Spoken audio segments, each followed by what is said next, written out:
Welcome to another episode of Retech Guys, and today we're going to look at another emulation video, but one with a very different theme, because we're going to look at the ZX Spectrum, and not just any ZX Spectrum. It's a ZX Spectrum that's been emulated in current hardware, not software, not using a Pi or an Orange Pi or any other kind of emulation out there, be it under Windows, etc., but a machine that is designed and built to replicate the functionality of a classic micro and to be able to run the software that it used to run based on off-the-shelf modern hardware.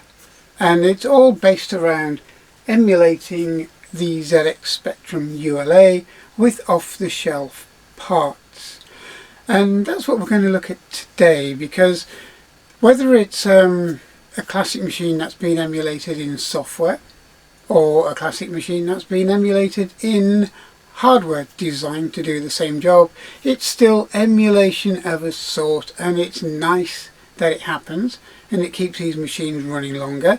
Now, we've looked at the emulation on the ZX Spectrum before, and that was this machine here, based on a recreated ZX Spectrum keyboard basically, and we put it together and made it functionally, aesthetically and usably a classic ZX Spectrum. And it runs all of the same software, runs all of the same programs, and it's functionally, to be honest, a ZX Spectrum in just about every way imaginable. So it's a nice little unit, and it shows that emulation actually works. And if you didn't know about it, you'd be hard pushed to realize this was an emulated machine. So we're going to look at a hardware, fully fledged, fully functional hardware version of that, and we're going to see if it is up to a software emulation, or is it inferior because it is hardware.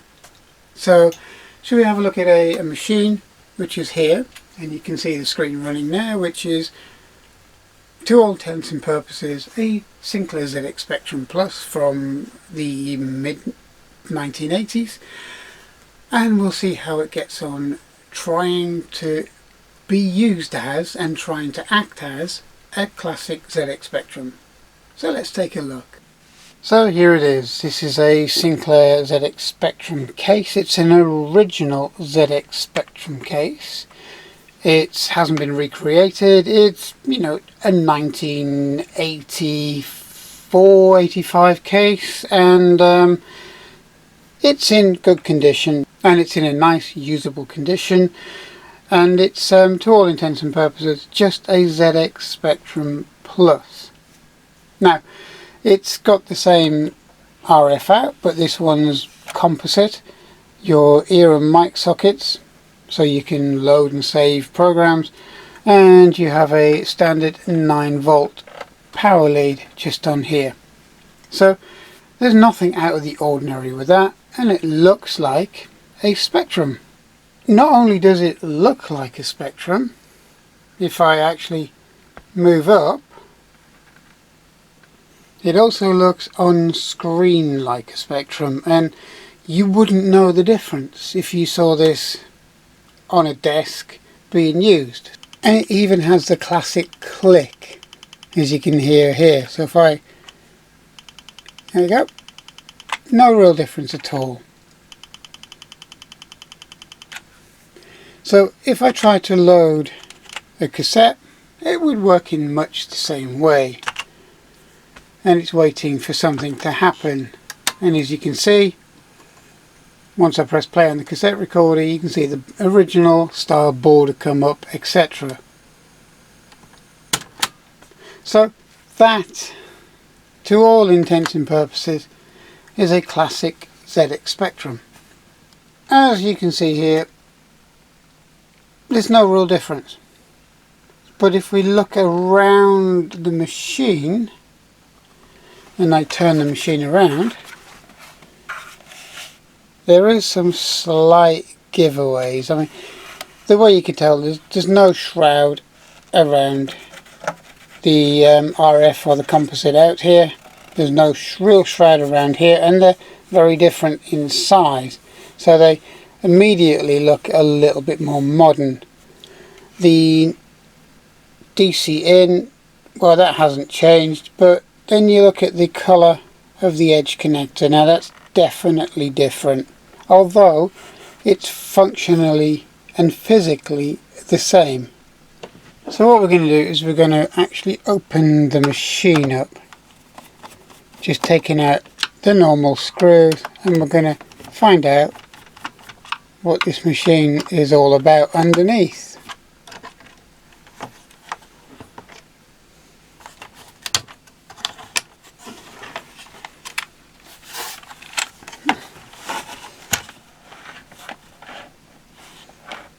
So if I now remove the top,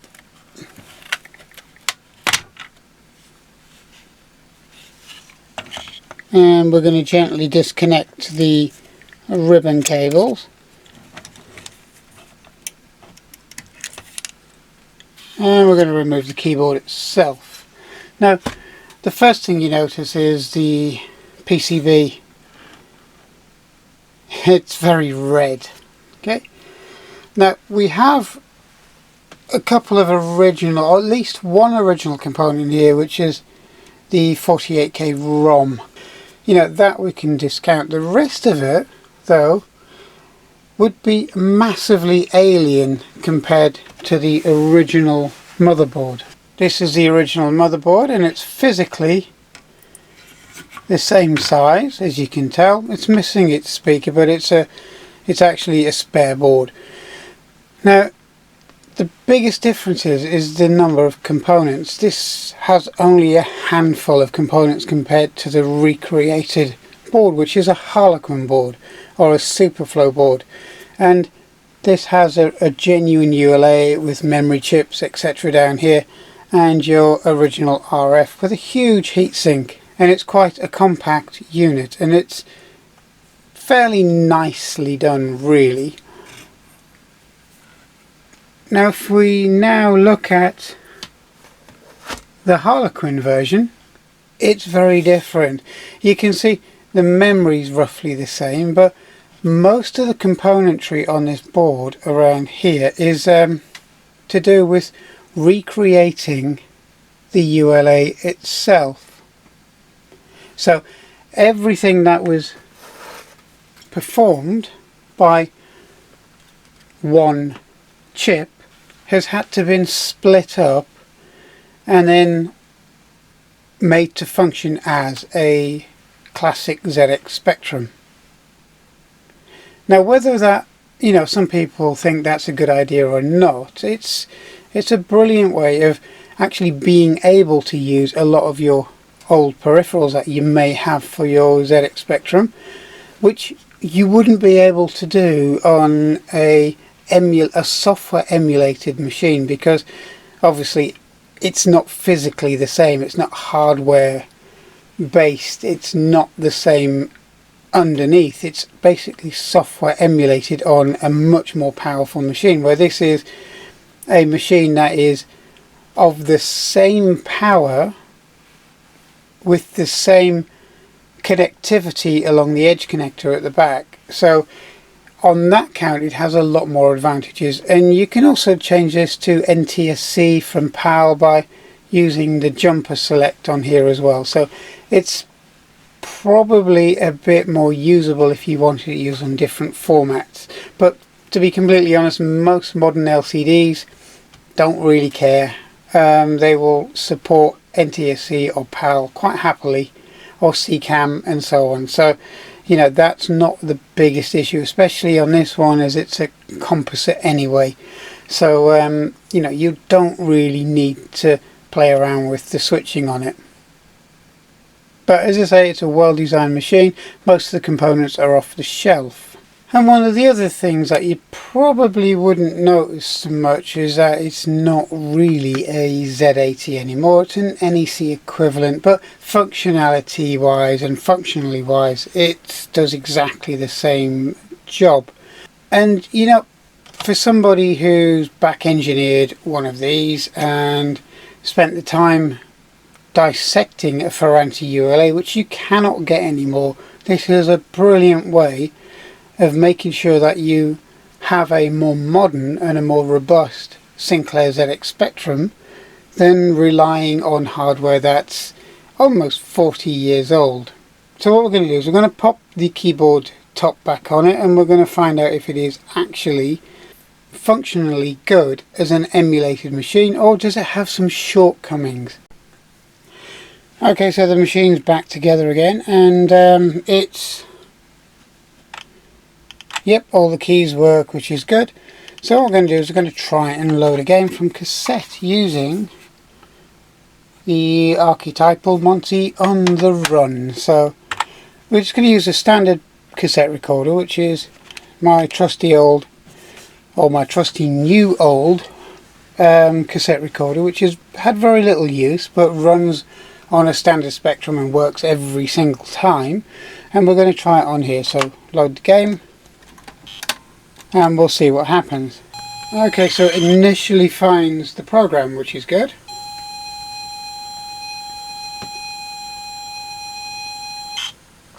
And anybody who knows ZX Spectrum from the past, this is going to draw a splash screen. And immediately you see things are not quite right. The colours are wrong, the actual graphic itself is wrong. It seems that it's not quite there, or maybe it's just the tape, the cassette recorder. So what I'm going to do is I'm going to try a few different volume settings, and we'll come back to it. So volume setting number 5. Again, it finds the program, and it sounds like it's going to load the title screen or the loading screen. And again, it's not quite there, so I'm going to give it another chance to load the game in, and then if not, we're going to try a slightly different setting, so it'll be number 6. Okay, so attempt number 6, and this time it resets. It appears that this machine is very, very sensitive, a lot more sensitive than the original Spectrum was as far as volume's concerned. So we're going to give it another go and see how it gets on. I mean, this time it's almost at full volume on the cassette recorder. This would do damage to a standard ZX Spectrum. Okay, so it's ready for the splash screen again, so it should come up any second. Still not quite right, but we'll see if it loads the game. This time it looks a lot better, a lot closer, and it hasn't reset the computer so far. It reset it every time at this point, although it does sound very different. People who are used to loading tapes on a ZX Spectrum will realise it. The pitch seems off in comparison to a standard one. It's now getting to the end of its time for loading, so we'll soon find out if it's going to fail. And right on cue, it's failed. Okay, this is attempt number, I've lost count at this point. We're just going to give it a go. Okay, so again, finds the program. I mean, the raster bars as well, if you look, they're ever so slightly different. Okay, again, I think this is going to be the last attempt, because the splash screen still looks slightly out of sync, but it's much better than it was. At least you can actually read it this time. See, the high-pitched sound of the loading is more than likely to do with the way this machine interprets sound and has the pass-through to the speaker. So I think that could be more of the issue than anything else, because the cassette tape is not going to change its pitch, but the way this machine is producing the sound or interpreting the sound is making it sound very different. Okay, so far so good. We're 3/4 of the way through the loading and we're near the end, so hopefully in the next 30 seconds or 40 seconds we should find out if this is going to work. And as you can see, it's decided it's had enough again. So there seems to be, especially with cassette tapes, a bit of a compatibility issue. I don't think it's a cassette recorder because it works with every other Spectrum I have and other machines, such as the Dragon 32, the TRS-80, the MSX, so I know it's not the cassette recorder, so we're going to try something a little different. So what we're going to use is a modern device, an SD, a TX Duino, and we're going to use it to try and load the same game into the same machine. So you can see the crashed screen on here. So we're going to reset the machine, nice clean reset, and we're going to try it from here. So we have Monty on the run loading, and immediately you can tell there's a tonal difference. It sounds a lot more like a ZX Spectrum, and you can see it building the screen as it should have built it originally, and now you can see it's working the way it should do. And it's a lot more steady. The raster bars are correct, they're not so tightly packed together, and the pitch is changed. Now the emulated tape or the emulated cassette drive, the TZX Duino, or any other emulated cassette drive, SD card or ST interface for a ZX Spectrum, it has a set frequency it puts the data out at, which is very consistent, doesn't waver. It's a lot more gentler on even an original Spectrum, so it's a lot more reliable, and I think this is allowing this computer to load the software. With modern equipment and modern parts in this machine, they probably have a less of a tolerance to wavering on tones and tonal range, etc., and frequencies for data to move into the machine. And I think that's what the problem with the old classic cassette drive was. The ULA was designed to allow for those tolerances and for those changes in pitch, where unfortunately the modern recreation doesn't seem to allow for any change in pitch. So if you do have a recreated ZX Spectrum based on a Harlequin board, you're better off getting an SD emulated tape drive, because it uses a much more steady tone, frequency range, and it's going to work, by the looks of it, every single time. Now those frequency ranges actually work just the same, or just as reliably on a classic ZX Spectrum, and using a TZX Duino or something similar, which is SD card based, using modern technology with modern steady frequencies, even allows a standard ZX Spectrum, a classic ZX Spectrum, to be more reliable. And that's one of the best reasons for using one of these. Now, as you can see, the modern tape drive, or the modern SD version of the tape drive, actually works on this machine. And again, I think it's because of a steady frequency, a digital frequency, which the audio cassette could never supply.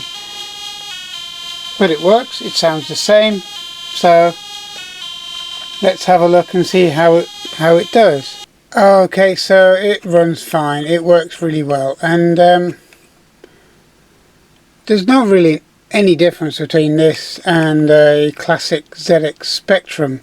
So let's just get a little bit further along and see if it crashes. It works really well, and you'd be hard pushed to tell it's not a genuine ZX Spectrum. But why is that loading such a problem on these machines? So what I'm going to do is I'm going to go through and try a few more cassettes, and then I'll come back to it and then let you know if I can actually get a cassette tape to work.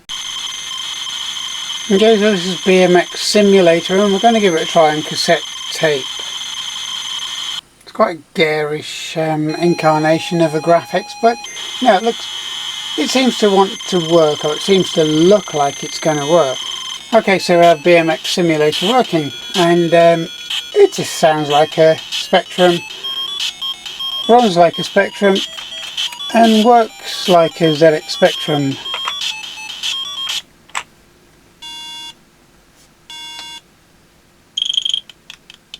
Now, I've managed to work out the cassette recorder, and it is a bit hit and miss, but it's kind of a little bit more hit and miss than a original ZX Spectrum.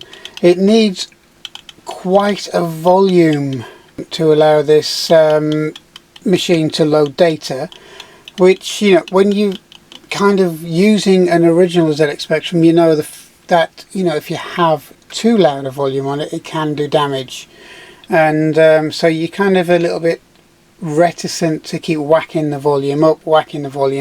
Now, I've tried about 5 or 6 tapes on this, and it seems to be okay, but it's way past what a lot of cassette recorders could probably put out, because most of them were reasonably quiet. But one thing you'll always notice by using a digital alternative, such as an SD drive, such as this one at the bottom of your screen,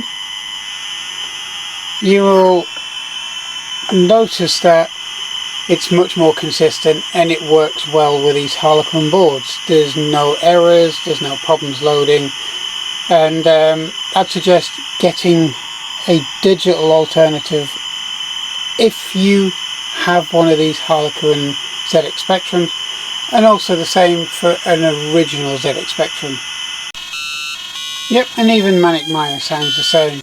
Yep, you can't really fault it because it works really well, so I'd say it was a good clone of a ZX Spectrum. It's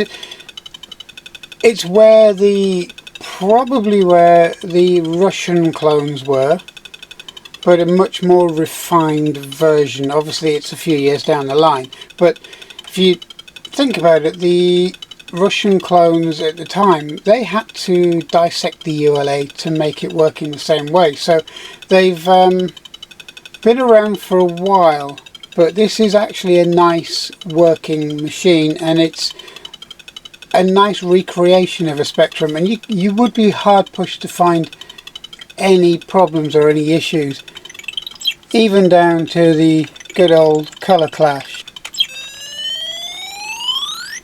Okay, so we've had a look at the Harlequin version of the Sinclair ZX Spectrum.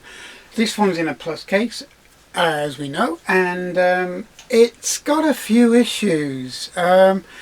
The function of the machine is, I'd say it was about 99.9% a Sinclair Spectrum. Now, the biggest problem I've got with it is the fact that it's not really brilliant with cassette software. It's a bit hit and miss. It will work some of the time on some of the cassettes that you have, and these are known working cassettes. These are not just tapes that you've just pulled out to try. These are known working games, known working cassettes that work with every other machine. But on this one, cassettes are a bit hit and miss. Maybe it's down to a steady frequency, and I think that's where this wins. This on using a SD drive or an SD tape drive, or an SD emulator, ZX Duino, or whichever you want to call it, depending on the model you buy, will work very, very well with the Harlequin board, and it will provide you with really good results 99.9% of the time. Now, what I've found also is that a lot of these games, if they're not massively overcomplicated, what I mean by that is if they don't use software cheats in the original hardware, then they work fine. But I think once they use a little bit of cheats to make the games or the programs run better than they normally would, then we have a problem. It's the same as the Dragon 32 had with overclocking, and when the hardware changed very slightly, and a lot of that was almost certainly down to the quality of the components that were being used, it didn't work anymore. Some of the software failed to run, failed to load, and I think that's where we are with this. Probably about 90% of the software will work on it, from what I can gather from my kind of playing around with it, and I feel that for that alone makes it a decent machine, and it's quite a nice thing to have because it should genuinely outlast your current original Spectrum, simply because it's more modern and nothing's had chance to degrade yet, and it'll be a long time before the components start to degrade inside the machine, because as we all know, ULAs are starting to play up on the original Spectrums. Capacitors on some machines are starting to come to the end of their life, and we have a way of keeping the functionality and most of the usability of the original machine, which I think is fantastic. But, and it's quite a big but, will it replace an emulated Spectrum, even an emulated Spectrum in an original looking case, whether it be the rubber keyed version or maybe sometime in the future a plus keyboard? That's open to debate, because don't really have the same issues with software that you would on a hardware version of an emulated Spectrum, if that kind of makes sense, because it's trying to do everything that an original ZX Spectrum does, as in it's trying to allow you to run the peripherals, allow you to run the additional hardware and so on, where the emulator Spectrum is just an emulator Spectrum. It has the look and feel, but it also has its limitations, such as on this one where the expansion port should be, that's where the modern hardware is, the Raspberry Pi in this case. So you're unable to plug in some of the Kempston interfaces and so on, but does it matter? Because this one can run USB joysticks and has support for USB controllers, where the original never would have. Plus it's HDMI, it's not composite, where the emulated Harlequin board is composite, and a lot of modern TVs don't use composite anymore. It's all HDMI based, where this will run quite happily on any modern TV and give you the same functionality, feeling and feel as the original ZX Spectrum did. So it's kind of swings and roundabouts. If you really wanted to run an Alphacom or a ZX printer off of one of these, then that's probably the way to go. But if you want them to be able to quickly load your software, have a library on board, no need for messing around with tapes or even external tape drives, whether they be emulated or not, well, this is probably the way forward. It's probably the way to go, the one that makes the most sense. Now, I'm not knocking the Harlequin boards or any of the clones that were around in Russia, or even any of the modern clones that seem to come from the Russian Federation now, because technically they're very good and it does most of what an original ZX Spectrum does, and it allows you probably to use, from what I can tell, most of the original hardware, and that's a good thing. So I believe they both have their place, but I think overall, if I was going to recreate a ZX Spectrum, I would more than likely go down the emulation route under software on a faster, more modern machine, and one that's not relying on dissecting the ULA, because you're carrying across a lot of issues, you're carrying across a lot of could be problems, could be bugs, etc., which you will never ever get it 100% compatible. 90% is a great starting point, 99% is brilliant, but getting a ULA 100% compatible by dissecting it and using standard ICs, it's probably never going to be there, but it's good enough, it works, it's near enough, and it's probably as close as you're going to get to an original ZX Spectrum board, which is one thing I actually like about it. Now, the Spectrum Next is FPGA, which is really emulation again, because the whole Spectrum Next is emulating the classic Spectrum as well as giving you a little bit more on functionality in the respect of a more modern machine. But again, it's still emulating an original Spectrum. See, everything we do is based around emulation. So I think one of the channels on YouTube that's centered around old 8-bit machines, and he's been asking the question as to whether it would be nice to rebuild a ZX Spectrum or a Commodore 64 equivalent or a TRS-80 equivalent, or basically a modern take on a classic machine.